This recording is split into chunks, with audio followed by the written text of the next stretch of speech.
This is Steven Gianton, New Jersey Devils. You're watching the Power Play Break, the place to talk about pucks.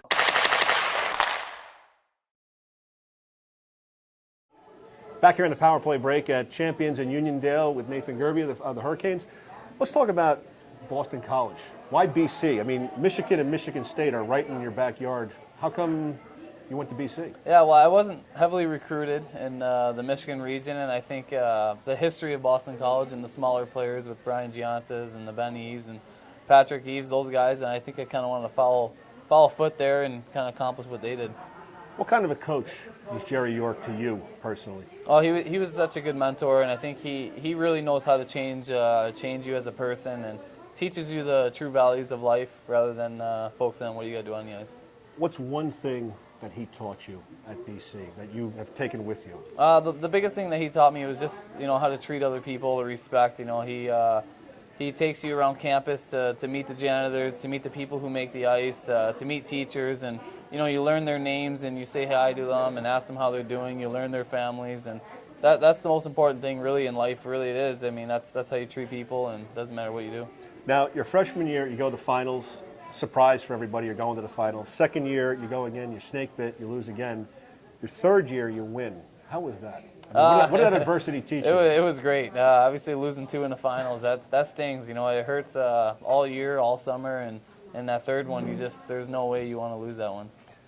What was your best game that you had there personally at BC? I think my best game was in the Beanpot against Boston University. Obviously, it's a huge rival, and scoring the overtime goal to beat them is, it was a dream come true there. Now, you didn't know much coming from Michigan about No, the Beanpot, right? it was huge for guys out east, but for me, a Midwestern boy, normal game for me. The game means nothing except to win. Now, the guys who are from the Boston area, New England area, I mean, was there a lot of talking between, let's say, BU, Harvard, Northeastern, BC leading up to those games? There was. But for me, it was just history. I have no clue about it.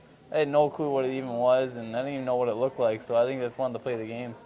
Now, talk about the spin goal that you had in the penalty shot. And was that something you were practicing, you were working on at BC, or were you just like, I'm going to try this and see what happens? I always practice stuff like that. I like to stay sharp, but I don't think Coach York was too happy about it. Did he give you a lip when you got back to the bench? No, he didn't give me lip. He didn't really say too much. Give it a stare? Like yeah, the father stare, I know how he thinks, and I know how he feels.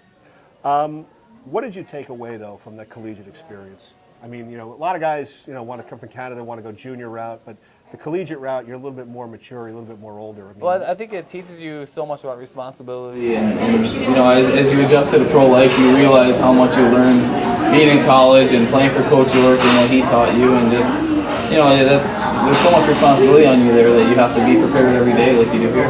Now, was Greg Brown also a good buffer for you guys because he played there, he played in the NHL, and he helped you guys out a lot? Yeah, he was a great mentor. I worked with him really close, and I still talk to him every now and then and get some tips from him. But he's a great coach, great mentor, and also a good friend. So it's more of a family atmosphere at BC for you. Yeah, that's what they make it, and that's what's that's what I love about it. You meet former players and you feel like you've known them or played with them, and it's a lot of fun when you see guys around the league. Did mom and dad come in quite often, or was it more they watch on TV, mom? Yeah, that's tough travel for them. Obviously, being the youngest of 6 kids, they have other priorities also, so they got to see the national championship games, and that was really nice. When we get back on the Power Play break, we're going to talk to Nathan about his transition to the NHL right after this.